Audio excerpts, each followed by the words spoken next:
Recent news stories about a man whose silicone injections have resulted in a 7-pound penis generated a lot of views and raised questions about whether such a member could be considered a healthy penis. Penile silicone injections obviously raise red flags about proper penis health, and anyone considering such a course of action should think twice. All about size.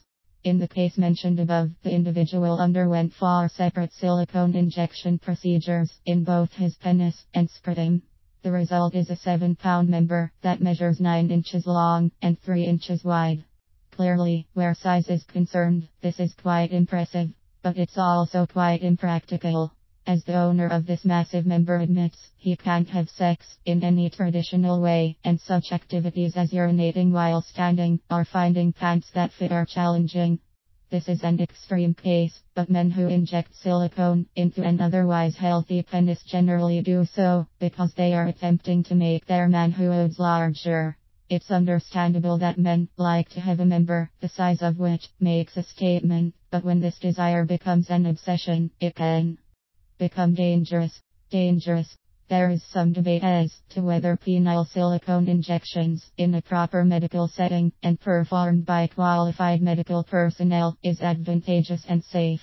However, under no circumstances should this procedure be performed by anyone who is not a qualified medical professional. A 2012 article in the journal Urology Annals reported on 5 cases of silicone injection which were performed by non-medical personnel. In all 5 cases, the patients presented with penises that were grossly deformed, and several of which featured ulcerations, discharges, and other unpleasant side effects. Sexual performance was impacted in these cases, and deadly lasting complications such as these are of great concern. However, of even greater concern is the possibility of death that can accompany silicone injections. In 2012, an unlicensed New Jersey practitioner was arrested after a patient died following penile injections administered by her. Unfortunately, some reports indicate that illegal silicone injections are on the rise, while official documentation is hard to come by. According to news outlets, anecdotal evidence suggests that more men are experimenting with this procedure, often by way of injection parties, where groups of men engage in the practice. It's easy to understand why liquid silicone might not be the most appropriate material to introduce into the body.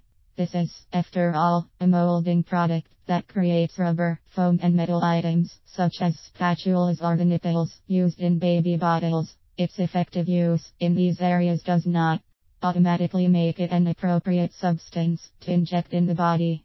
In some cases, a man may have a desire to try a penile silicone injection that goes beyond wanting bragging right.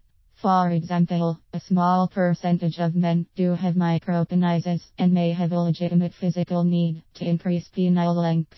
But even in such cases, a man needs to consult with a qualified and reliable medical professional to discuss the risks associated with penile silicone injections and determine an appropriate course of action.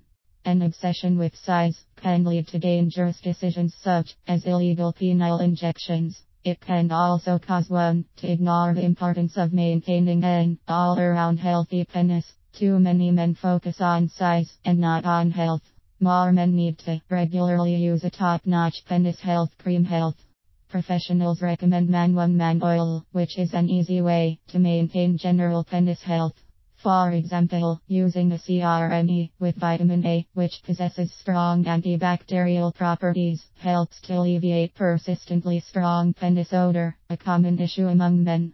A CRME with L-arginine, which is helpful in nitric oxide production, can help to keep penile blood vessels open and more receptive to proper blood flow. Dealing with such everyday health issues can be far more valuable than risking organ health in pursuit of size.